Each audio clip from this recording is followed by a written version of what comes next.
Ça n'a pas l'air de carburer fort entre vous. Ça fait trop d'années que je suis marié avec cet abruti. Je ne sais plus où j'ai lu les paroles d'un dépressif notoire qui disait très sérieusement « Respirer m'ennuie ». Eh bien, parfois, je me dis qu'il n'a pas tort. Et toi, la raison, comment tu la comprends, la vie? L'égoïsme, pour être efficace, doit être pratiqué avec quelque chose qu'il ne connaît même pas. L'intelligence. Alors, attends. Je dois avoir dans une caisse tout un tas de vieilles cassettes de tes rêves que je collectionne depuis des années. Non, d'une manie à moi. On y trouve bien des réponses. Mais tu n'y fais pas attention.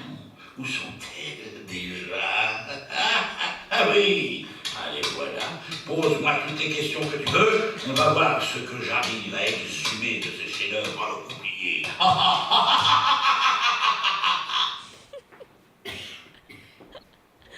Ben voilà, j'arrive sur Terre, je sais rien de ce qu'il faut faire ou pas faire, et je veux que ça se passe bien pour moi. Comment dois-je me comporter? Voyons. Pour être heureux, tu as surtout besoin d'une chose. Trouver la paix intérieure. Impossible de réfléchir tranquillement si on est cerné par des gens qui râlent, qui souffrent, qui se plaignent. Donc, si tu es intelligent, et même si tu n'as strictement rien à faire des autres, tu dois t'y intéresser. Regarde ce qui va suivre. Je te choisis comme exemple, dans ce rêve, deux cyniques de la pire espèce. Mais l'un est intelligent et l'autre pas.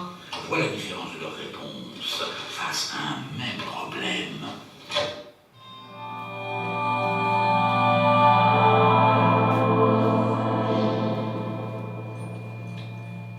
Monsieur le Président de la République, c'est la guerre entre le Congo hollandais et le Mola j'arrive. Ils se mettent sur la gueule vachement sévèrement. Quelle est votre suggestion, général? On ne fait rien, Monsieur le Président. Il n'y a que des coups à prendre. On est fauchés. Et par chance, c'est Primitif Lauréat qui nous intéresse. Pas de pétrole, pas d'or, pas de diamant, rien de rien. Eh bien moi, je vous donne 2 jours pour me présenter un plan d'intervention et arrêter ce bordel au moindre coup. Je vous demande pardon, Monsieur le Président. À court terme, vous avez raison. Ne faisons rien. Ces nègres s'extermineront très bien sans nous. C'est exactement ce que je me suis dit, Monsieur le Président. Mais à long terme, laissez-moi vous expliquer 2 ou 3 choses, mon brave. 1, les télés vont se jeter là-dessus. L'image d'horreur tous les soirs à 20h, il y a le sentiment d'égoïsme et de culpabilité dans nos masses populaires. Qu'est-ce qu'ils ont primaire? On ne peut pas tout avoir. On les a décervelés, alors ils réagissent de manière affective. Le ministre de l'Éducation a pourtant fait du beau boulot ces dernières décennies, Monsieur le Président. Oui, grâce à eux et à nos médias, le peuple qui a fait trembler l'Europe et guillotiner Louis XVI croit tout ce qu'on lui dit. Il ne proteste que mollement pendant qu'on le tombe. Mais il y a une contrepartie, il est devenu peureux. Et quand le peuple est inquiet, il ne consomme plus. Et quand il ne consomme plus, les affaires périclitent. Est-ce que vous me suivez? Empêchons les médias et ces sales cons d'organismes humanitaires d'aller là-bas, qui ne puissent rien raconter, Monsieur le Président. C'est ce à quoi on s'applique. Mais de toute façon, 2e point crucial. On n'a pas trop intérêt à laisser tous ces nègres croupir dans leur fange et leur misère. Quelle maladie à ça, Monsieur le Président? Apprenez, mon ami, que nous sommes à l'heure du village planétaire. C'est dans ces marigots surpeuplés que naissent tous les virus qui nous coûtent ensuite un maximum de fric pour préserver notre propre cheptel. Combien de têtes avons-nous failli perdre chez nos jeunes à cause de ce foutu sida, hein? Notre population se reproduit de plus en plus mal. Les femelles deviennent feignantes. Bientôt, elles ne mettront plus bas qu'une fois dans leur vie. Il faut être économe. On fonce, Monsieur le Président. On fonce. Ça ne m'amuse pas plus que vous. Ça va nous coûter un max, mais on y va. À vos ordres, Monsieur... Monsieur... Quoi encore? Rien. Monsieur le Président, je vais vous dire à quel point je vous admire pour la clarté de vos idées. Ben oui, le coup de virus, là, tout à l'heure. Faut y penser. C'est pour cela que je suis président et vous seulement général. Ce sera tout cette fois.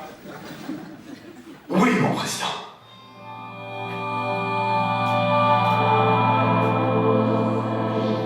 As-tu compris la démonstration?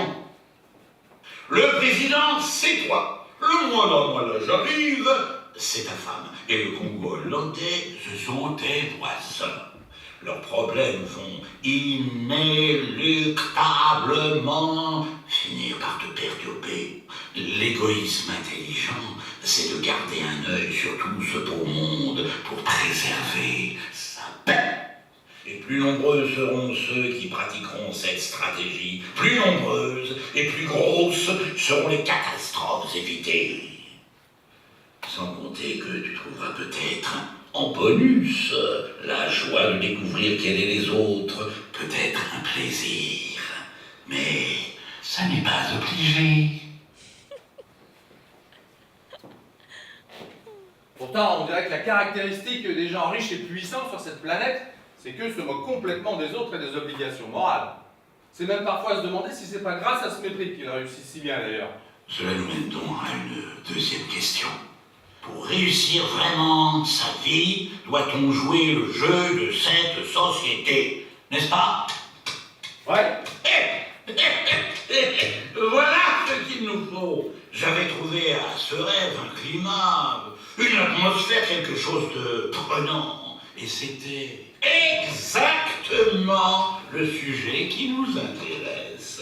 Voyons cela.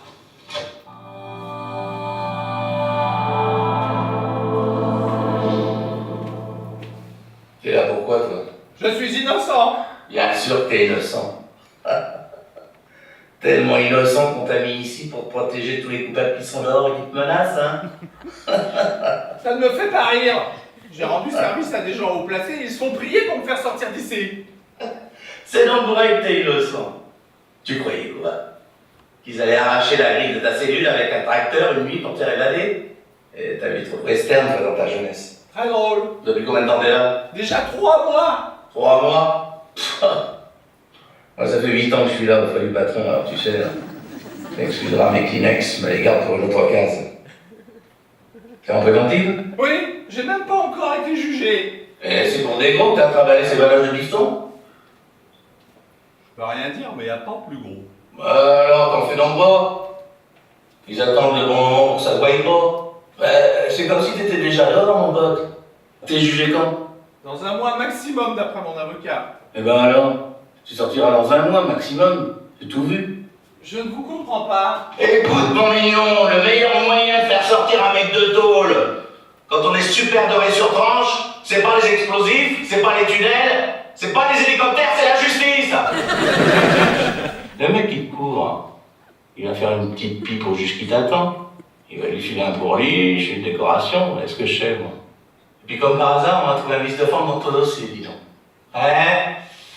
C'est aussi simple que ça. Mais ça me soulage ce que vous me dites. J'y avais pas pensé. Et moi? Pardon? Bah oui, moi tu me demandes pas pourquoi je suis ici. Je ne voudrais pas vous... Fausse monnaie. Fausse monnaie. Ouais, la monnaie. Le truc que les mecs qui sont pas comme toi sont obligés de sortir pour raquer leur KT+, leur beefsteak, leur ballon de rouge et leur François. Le truc dont t'avais besoin avant d'avoir ta carte American Express, toujours approvisionnée à rabord par ton parapluie aux as. Est-ce que tu te rappelles?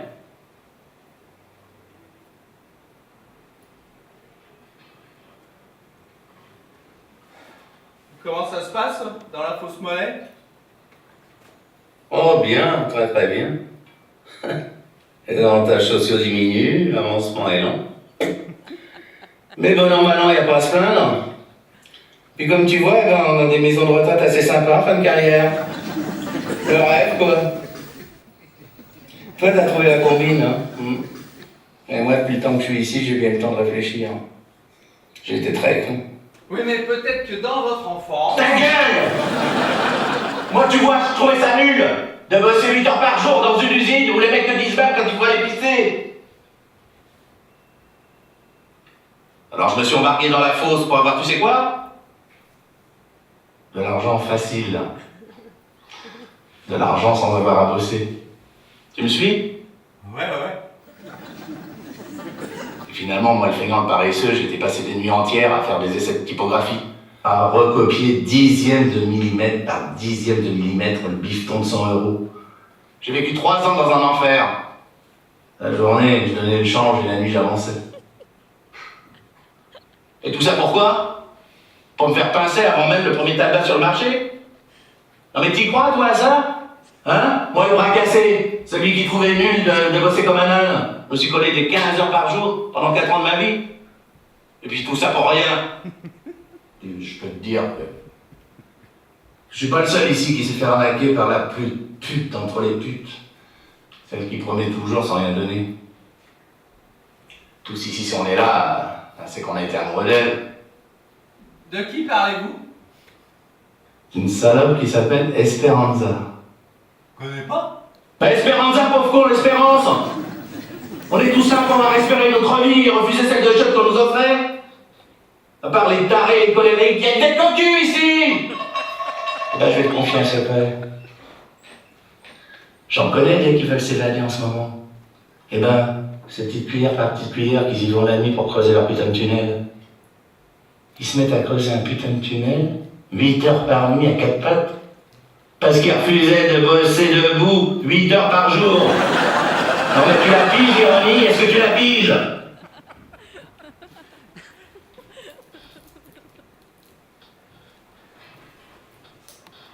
Je la pige.